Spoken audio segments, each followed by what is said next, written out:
Hello, good afternoon. How are you? I hope आप सभी अच्छे होंगे। ठीक, तो हम नेक्स्ट पार्ट को आज स्टार्ट करते हैं। जो सेल का नेक्स्ट पार्ट है, आज हम उसको स्टार्ट करते हैं। तो इसके पहले हमने क्या पढ़ा था? इसके पहले हमने पढ़ा था सेंट्रोसोम, एंडोप्लाज्मिक रेटिकुलम, राइबोसोम। ठीक, तो चलिए एक बार हम इसका रिवीजन कर लेते हैं शॉर्टकट में। जो सेंट्रोसोम होता है ना, उसकी खोज बोबरी ने की थी। ठीक, और ये क्या करता है? ये सेल डिवीजन में हेल्प करता है। ठीक, चलिए नेक्स्ट क्या था? Endoplasmic reticulum. जो इंडोप्लाज्मिक रेटिकुलम होता है ना, ये क्या होता है? ये इंटरनल स्ट्रक्चर प्रदान करता है हमारी बॉडी को। ठीक, और ये दो प्रकार का होता है, स्मूथ इंडोप्लाज्मिक रेटिकुलम और रफ इंडोप्लाज्मिक रेटिकुलम। जो स्मूथ इंडोप्लाज्मिक रेटिकुलम होता है ना, वो वसा निर्माण करता है, और जो रफ इंडोप्लाज्मिक रेटिकुलम होता है वो क्या करता है? वो प्रोटीन का निर्माण करता है। उसके बाद है राइबोसोम।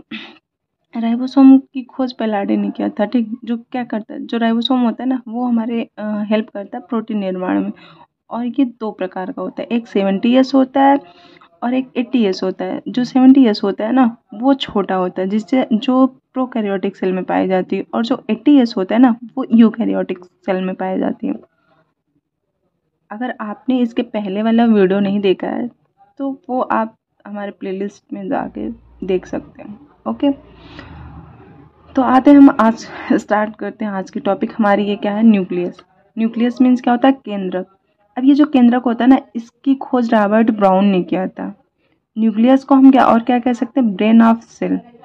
एक जो सेल होती है ना, आप सभी को पता है सेल क्या होती है। तो जो सेल होती है ना, उसका ब्रेन कहते हैं हम न्यूक्लियस को। और ये क्या करती ये हमारी जो न्यूक्लियस होता है ना, ये हमारी सेल पे कंट्रोल करती, इसलिए इसे हम कंट्रोलर भी कहते हैं। ठीक, न्यूक्लियस में और क्या क्या प्रेजेंट होते हैं? तो आप यहाँ देख रहे हैं, क्रोमोसोम है और डीएनए एंड आरएनए है। जो क्रोमोसोम और डीएनए आरएनए है, इसका एक अलग से चैप्टर ही है, वो मैं आगे आपको पढ़ाऊंगी। ठीक, तो पहले हम इसमें देख लेते हैं इसके अलावा और क्या क्या प्रेजेंट होता है। जो प्रोटीन होती है ना, वो कितने परसेंट पाई जाती है न्यूक्लियस में? 80%। और जो डीएनए होता है वो 10% पाया जाता है। और 10% क्या होते हैं? अदर एलिमेंट होते हैं। बाकी सारे एलिमेंट 10% में होते हैं। और टोटल मतलब जितना उसमें प्रेजेंट रहता है 100% का 80% तो बस प्रोटीन रहता है। ठीक, अब नेक्स्ट हम आते हैं लाइसोसोम्स। ठीक, जो लाइसोसोम्स है ना, उसकी खोज डी डूवे ने किया था। और जो लाइसोसोम्स होता है, इसमें हाइड्रोलिटिक एंजाइम प्रेजेंट होता है, जिसे हम क्या कहते हैं हिंदी में हम क्या कहते हैं? जैसे जल अपघटक एंजाइम। ठीक, जो जल अपघटक एंजाइम होता है, ठीक, वो हमारी कोशिकी पाचन में हेल्प करता है। अब कोशिकी पाचन का मतलब क्या होता है? जैसे कोई कोशिका है, जब ये लाइसोसोम्स ये हाइड्रोलिटिक एंजाइम उस पर रिलीज कर देगी, छोड़ देगी ना, तो वो क्या हो जाएगा? जल जाएगा। तो वो कोशिका का जो अंग होता है ना, वो जल जाएगा। इसलिए और वो क्या डिस्ट्रॉय हो जाएगा, तो इसलिए हम इसे कोशिका पाचन कहते हैं। और इस तरह में भी जब कोई कोशिका डेड हो जाती है, मर जाती है, तो भी ये अपने हाइड्रोलिटिक एंजाइम को रिलीज करके उस कोशिका को जला देते हैं। जैसे मान लीजिए कभी हमें चोट लगती है ना, कभी हमारा दरवाजे में उंगली दब गया या फिर ऐसे हमें चोट लग गई, तो क्या होता है? उस पर्टिकुलर एरिया में क्या होता है? ब्लैक पड़ जाता है। तो हम देखते हैं, कहते हैं अरे ये तो काला पड़ गया है, मैं बहुत तेजी से चोट लगी। तो वो क्या होता है? वो ये डेड सेल होती है। चोट लगने की वजह से जो सेल डेड हो जाती है ना, उसी वजह से इस एरिया में क्या होता है? ब्लैक पड़ जाता है, काला पड़ जाता है। ठीक, अब क्या होता है? जो ये इसमें लाइसोसोम्स जो प्रेजेंट रहते हैं ना, जो इस कोशिका के इर्द गिर्द जो लाइसोसोम प्रेजेंट रहते हैं, वो क्या करते हैं? हाँ, तो हम क्या करते हैं? जब वो कोशिका मर जाती है, मतलब इट मीन्स जब वहाँ पे काला पड़ जाता है ना, तो हम क्या कहते हैं कि गर्म पानी से सिकाई करो तो ये सही हो जाएगा। ठीक, तो हम 2 टाइम 4 टाइम जब 2-4 दिन उसको गर्म पानी से सिकाई करते हैं। तो जब हम गर्म पानी से सिकाई करते हैं ना, तो इसके इर्द गिर्द जो सेल होती है ना, उसमें जो लाइसोसोम्स प्रेजेंट होते हैं, वो एक तरीके से बोले तो देखते हैं, झांकते हैं कि कहाँ से गर्म पानी का सिकाई हो रहा है अभी। तो फिर उसके बाद क्या होता है? वो आते हैं, फिर देखते हैं, कितने ओह यहाँ तो बहुत बहुत बड़ी जनसंख्या में लोग मरे हैं। तो वो फिर क्या करते हैं? ये अब अपनी कोशिका में देखते हैं कि हम यहाँ पे तो हमारी कोई ज़रूरत नहीं है ना, यहाँ पे सारे हमारे जो ऑर्गन है वो अच्छे से वर्क कर रहे हैं ना। तो फिर ये क्या करते हैं, जो लाइसोसोम्स होता है ना, वो अपनी हाइड्रोलिटिक एंजाइम को थोड़ा थोड़ा करके जो डेड सेल है उस पर छिड़कते हैं, स्प्रे करते हैं। तो फिर ऐसे करके वो धीरे धीरे आपकी जो चोट होती है ना वो 1 हफ्ते में सही हो जाती है। उसके बाद इसे हम सुसाइड वे भी कहते हैं। जो लाइसोसोम्स ना उसे हम आत्महत्या की थैली भी कहते हैं।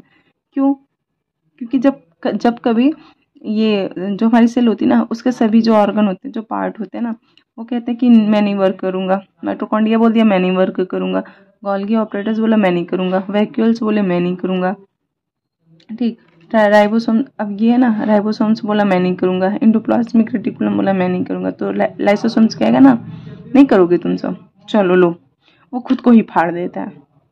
जो लाइसोसोम्स होता है ना वो खुद को ब्लास्ट कर देता है, जिससे क्या होती है, पूरी जो सेल होती है ना वो डेड हो जाती है, मर जाती है, ठीक।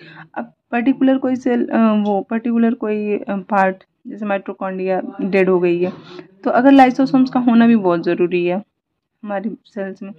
अगर वो नहीं रहेगी ना, तो जैसे माइटोकॉन्ड्रिया डेड होगा तो वो क्या, वहाँ उस पर्टिकुलर एरिया में, उस सेल में ना सड़न धीरे धीरे उत्पन्न होने लगेगी।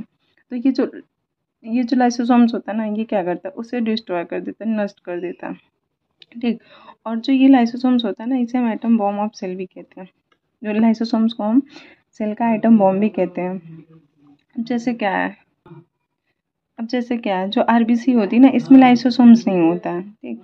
तो ये जब ब्लड मर जाता है ना, रक्त जो है वो मर जाता है ना, तो ये स्प्लीन में जाता है, स्प्लीन में जाके ये डिस्ट्रॉय होता है, फिर से हमने आरबीसी का निर्माण होता है। जैसा आप सभी जानते हैं कि जो आरबीसी है उसकी जो लाइफ साइकिल है ना वो 120 डेज की होती है, ठीक। तो ये 120 दिन में डिस्ट्रॉय होकर फिर ये स्प्लीन में जाती है। अब नेक्स्ट आ गया आपका जीव द्रव्य, जिसे हम इंग्लिश में प्रोटोप्लाज्म कहते हैं। जो जीव द्रव्य होता है ना, ये कलरलेस होता है और इसकी खोज पुरकंजे ने की थी, ठीक। जो जीव द्रव्य होता है उसमें 80% वाटर होता है। अब ये 2 पार्ट में डिवाइड होता है।